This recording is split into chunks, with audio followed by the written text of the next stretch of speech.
Hey everybody, I'm Jack Reda. I'm the designer of Firefly, Misbehavin, which is a deck building card game published by Gale Force 9, and it's available now, so go get it, especially if you love Firefly. But even if you don't love Firefly, even if you hate Firefly, you should get this game because this is a really good game. I'm doing a series of videos where I'm going to talk about the different playable factions in the game, what their strengths are, what the decks contain, and some strategy tips for how to play them. There are 4 factions in the game. There's the Alliance, there's Eavesdown, which is Badger's criminal enterprise, there's Niska, which is a different criminal enterprise, and then there's, of course, Serenity. Early Serenity, which is Mal and Zoe, and the ship itself, building up a crew. In this video, we're going to take a look at Eavesdown. So Eavesdown, that is Badger's group. There's Badger for you. And how they work, that's the group on Persephone. So Badger's deck, all the factions start with a 10-card unique deck. So Badger's deck has 1 character, 2 items, and the rest of the cards are assets. So your cards are going to be characters, items, and assets, and what they are will determine where you can play them on your player board. So let's take a look at the player board here for Eavesdown. It has a 4-slot asset area and a 4-slot command area for up to 4 characters or up to 4 items. So Eavesdown has an unrestricted command area, but it is smaller. In fact, they overall have the fewest slots on their player board. So if we compare it against Serenity, they also only have 4 assets that they can have in play, but they've got 5 slots in their command area.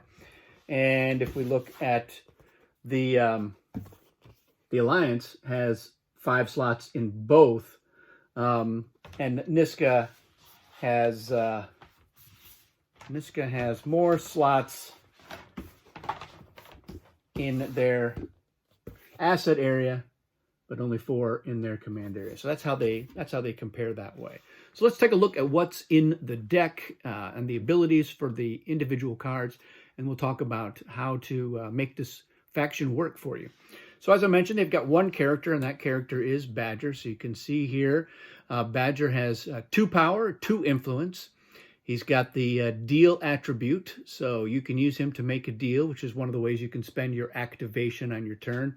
He only has 3 defense, and his ability is you can spend an activation to trigger him, or when you play him, to just gain 3 credits. So that's pretty handy. Credits can be extremely useful in the game. There are a number of game effects that take advantage of using credits, but primarily they are used for making deals. And a deal is very similar to recruitment. Recruitment is where you're spending your influence to gain a card from the market or from the supply.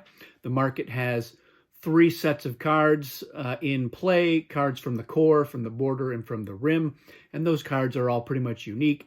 And then the supply board has sets of cards, 5 or 6 cards that all have the same effect, same abilities.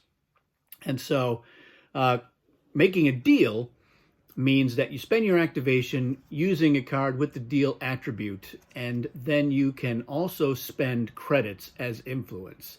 And the other differences are that you can you put that card that you get in a deal into your hand, whereas when you do a recruitment action, that card goes into your recycle pile. So you could potentially make a deal to gain a card that has influence, and then use that card and others for their influence for your recruitment action. So you could get 2 cards on 1 turn that way. Deals can be canceled, though. There are effects in the game, and most of the factions have a card in their starting decks that can cancel a deal. Can't cancel a recruitment, but deals are a little bit riskier. So that's Badger. That's your 1 character. Now let's look at your assets. So the first asset we're going to look at is the Den of Thieves. And that also has the deal attribute. So you've got 2 cards in the Eavesdown deck that you can use to make a deal. The card itself doesn't have any influence. It's got 0, but it does have 3 power. So it's a pretty good card to have in your tableau, especially because it also has a 5 defense. And its ability is pretty handy. So the ability for Den of Thieves is you discard the card from your tableau to do one of the following. Either draw a card, gain an activation, or gain a credit. So this is a great card to get out of your deck early, because again, it doesn't have any influence. That means that when you are drawing cards after you've taken it out of your deck, you're more likely to draw cards that have influence. All of the decks start with about 6 influence. We saw that Badger has 2, so there's 4 more influence in that deck. But this one doesn't have any. So you get this out of your deck, you put it into the tableau, and because its ability requires you to discard it from the tableau, that's where you want to put it. And its defense means that it's going to be hard for somebody to take it away from you. And then it's going to be super handy. There's going to be times where you maybe need another card, so you could just discard this from your tableau to draw a card. It's going to be really useful if you want to have another activation on your turn, because this ability itself does not require an activation. Just to compare, this card here for Badger has the little lightning bolt. That means that this ability itself requires an activation. Now, as I mentioned, when you play a card to your tableau, you can immediately trigger it as part of that same activation to use its ability. The trade-off is that at the end of your turn, when you are replenishing your hand, you're going to draw 5 cards, but if you've got cards triggered in your tableau, you're going to replenish 1 fewer card for each one that is triggered in there. And you can always discard those cards at the end of your turn, but you've spent an activation to play it, so maybe you want to keep it out there. Just keep in mind that a triggered card means if you leave 1 triggered card out there, you're only going to draw 4 cards. So you're a little bit of a disadvantage going forward. It might be harder to defend yourself if you get attacked. Somebody picks a fight with you. You'll have fewer cards in your hand that you can use to defend. So just be aware. But having that extra activation with the Den of Thieves, very handy. And sometimes you just need another credit, which we'll see why Eavesdown really wants to get credits. The next asset we have is Fluid Situation. So this has no influence and no power and a low defense. So this one is not necessarily one that you want to put into your tableau, especially because its ability is discard this card from your hand to cancel a deal or a steal and then gain a credit from the supply. So there are effects that can happen to the game that are technically called a steal. And anytime anybody else wants to make a deal, if you have a Fluid Situation in your hand, you can play it, cancel that deal, and then you're going to get a credit. So this is the one exception card. Normally I will always recommend that you try to get cards with 0 influence out of your deck, but this is one that you're going to want to keep in your deck so that you've got the ability to cancel deals when other players are making them. Because if they're making a deal, it probably means that they're spending credits to get a lot more influence and they're picking up a really useful and expensive card, something with a lot of power or some really good abilities or a lot of influence. So those are the cards you want to get. You don't want other people to get them. The Eavesdown deck has 2 henchmen, and henchmen are assets. I know they're people, but they don't have enough personality to count as characters, so they are just henchmen. And they have 2 power, and the fight attributes, so you can use them in a fight. And they both have the same ability, which is you can boost their power by 1 in a fight by spending a credit. So this is what I was referring to earlier. If you've got some credits and you need to bring these guys into a fight, you can pump them up to 3 power each. That's 6 power in a fight if you've got both of them in there, and that is usually what you're going to need. So I like to get the henchmen out of my deck early, put them into the tableau. They do only have a 3 defense, so you're going to want to make sure you've picked up 1 or 2 more other cards, especially if you can get a card like Misbehave. Misbehave, it costs 4, but it brings 4 power into a fight, and you can use it in a fight. And it's got some other abilities too, which we'll cover here in a minute. But I like to pick up a couple of Misbehave cards if I'm Eavesdown, and I will get to in a minute the main reason why I like to have that in there. But having that extra fight, Misbehave cards act as really good deterrents. When other players know that you've got 1 or more in your deck, they're not that anxious to come pick a fight with you because 4 power is a big deal. The Eavesdown, the last assets are 3 copies of Eavesdown docks.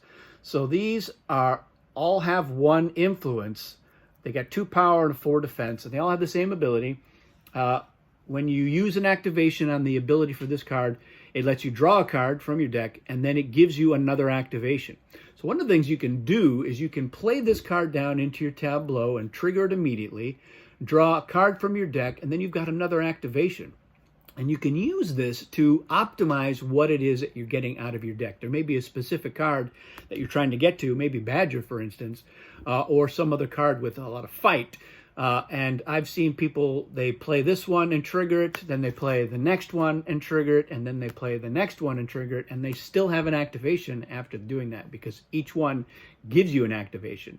So it's a nice way to get to a specific card. Here again, the trade-off is each one of these does have an influence. So hopefully you're getting to a card with more than one influence or some other ability or effect that's going to help you out at any given moment. So Eavesdown Dock's a good way to get to a card that you need. 2 power is pretty good. You just got to remember that, again, you only have 8 slots in your tableau here. And the standard victory condition is going to be trying to start your turn with a certain number of power depending on the player count. So in a 2-player game, you're going to try to start your turn with 13 power. You got to get 13 power into 8 slots. So you don't want to be putting cards with 0 or only 1 power in there. Even cards with just 2, you're going to have some, sure, but you can't rely on just having all of them necessarily. Last 2 cards.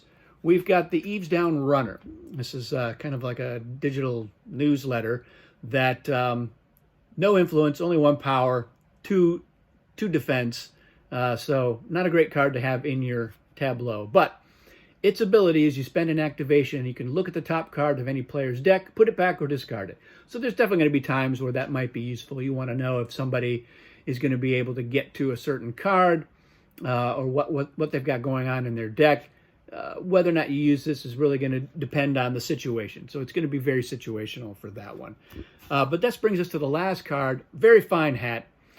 It's got 1 influence, so it's the last influence in your deck. No power, only a 3 defense. But this is arguably the most powerful card in the Eavesdown deck. And the reason is its ability. So you're going to spend an activation to use this.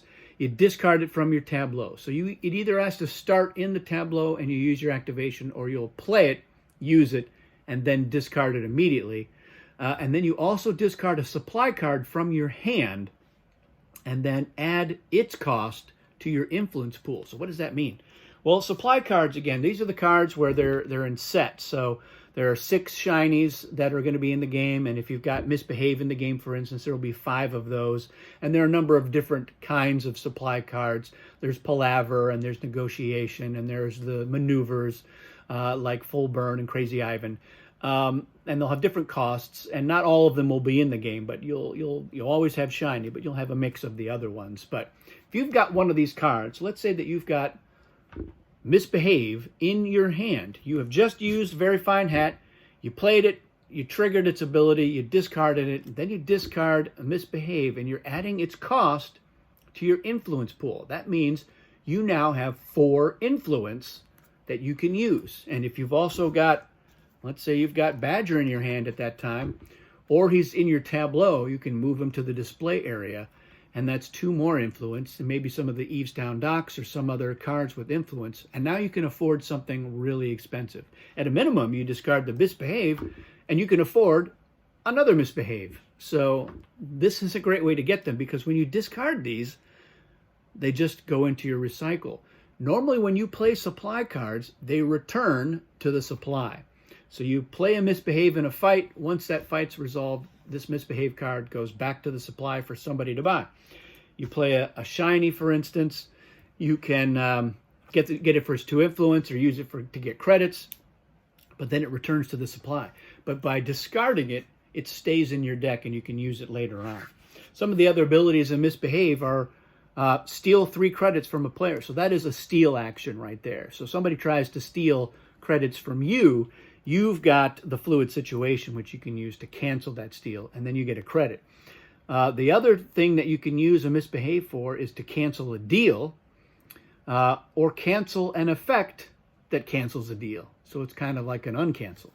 So this is a very handy card to have in your deck. And when I'm playing Eavesdown, I want to pick up some supply cards, especially Misbehave if those are available, or some other a card with the cost of 3 or more if I can get it, because the Very Fine Hat is a great way to get a big burst of influence, and it can be used in a deal as well. So when you play the Very Fine Hat and trigger for its effect, you've got whatever the cost of the supply card you discard, you've got that in your pool. You don't have to use it right away. It's a virtual pool, but it's there until your turn ends, which means that then if you have another activation, and let's say that you have just discarded your Den of Thieves to get another activation, and then you use Badger to make a deal, and that's 2 influence plus the 4 from your discarding of a Misbehave, and then you can also spend credits. So credits in a deal, each credit is worth an influence. So this is how you get some really expensive cards, like some expensive assets. Like a lot of the planets have a lot of power. They're more expensive cards on the whole.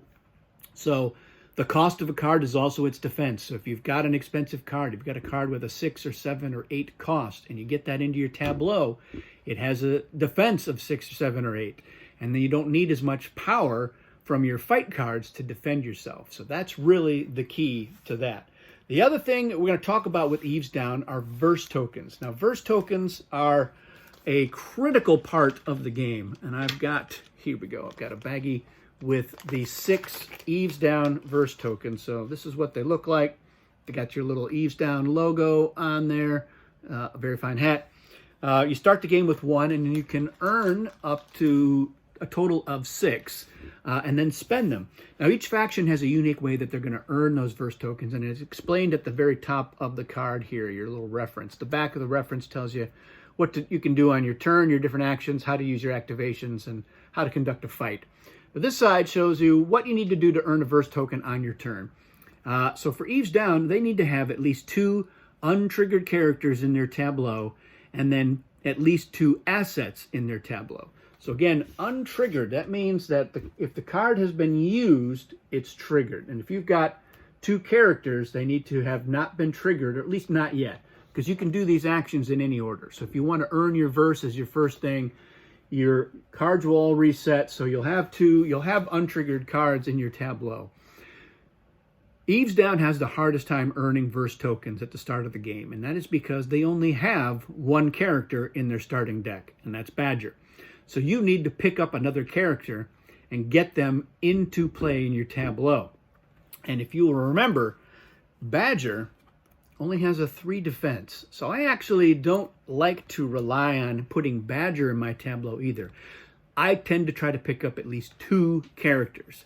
And if I can, they're characters who have the fight attribute, so that if I need to, I can bring them into a fight to defend one of my other characters or one of my assets or whatever. So you need to get to some characters in the market, pick them up, add them to your deck when you're playing Eavesdown.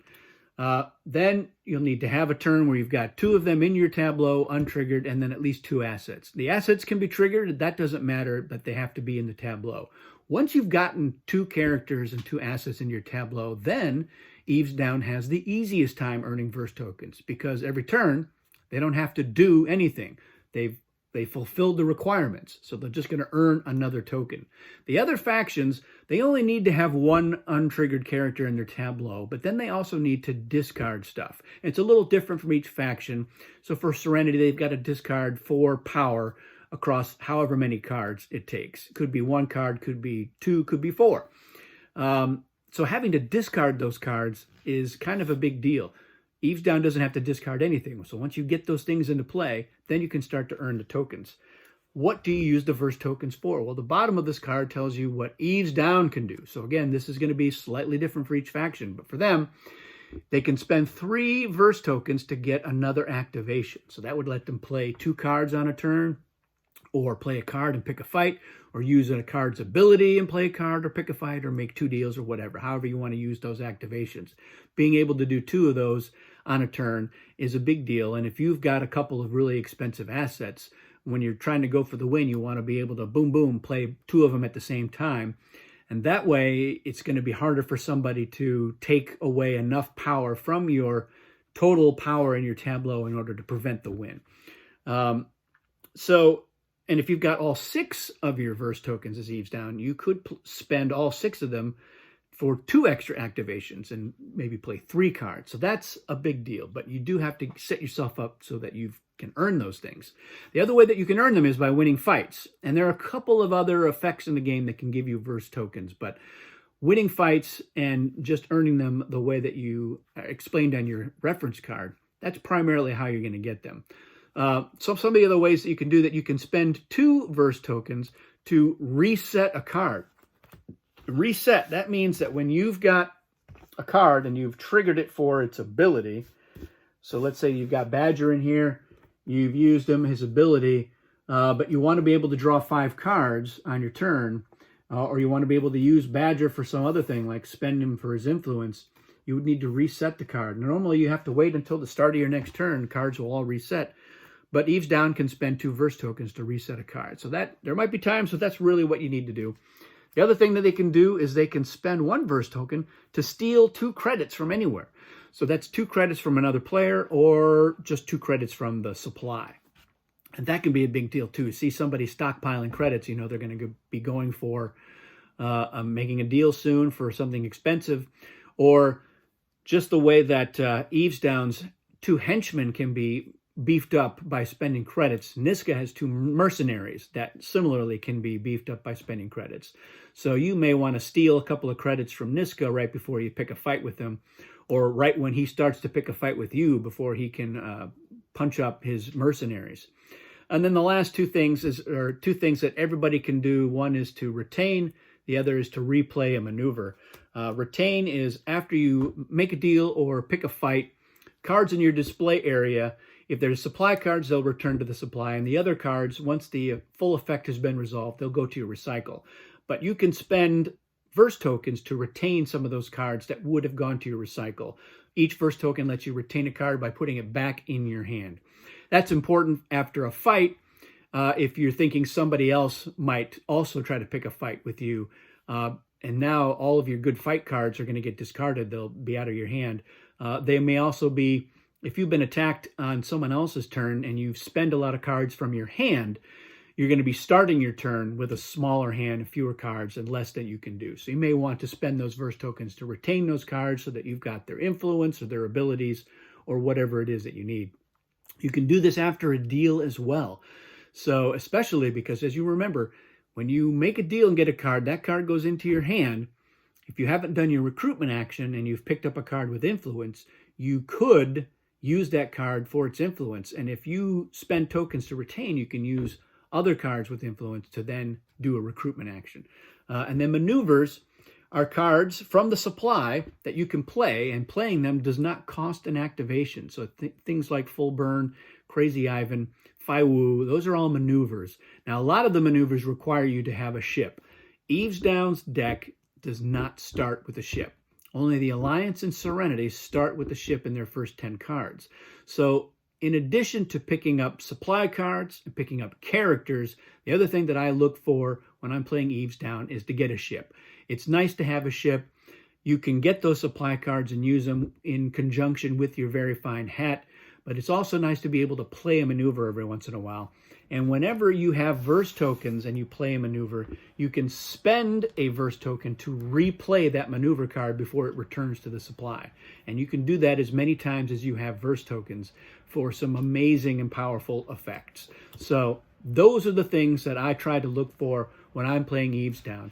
I want to get characters or other cards that have fight. I want to get credits so that I can make deals, especially when I use the very fine hat so I can get a big boost to my influence pool and pick up more expensive cards. You can get those really high defense cards, put them into your tableau, and now when you go for the win, it's going to be very, very difficult for a player to prevent you from winning the game.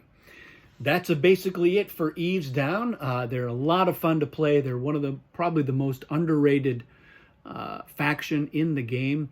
But I think they're incredibly powerful, especially if you're smart about what you're picking up. And of course, that's going to be true for all the factions. But with Eavesdown, you've got the opportunity for big bursts of buying power in the market, as well as picking up, for instance, Misbehavin cards. They cost 4, but they're super powerful and they're very handy in a lot of ways. That's it for Eavesdown. Thanks for watching, and I'll do some more of these videos on other elements of the game, and I hope you enjoy.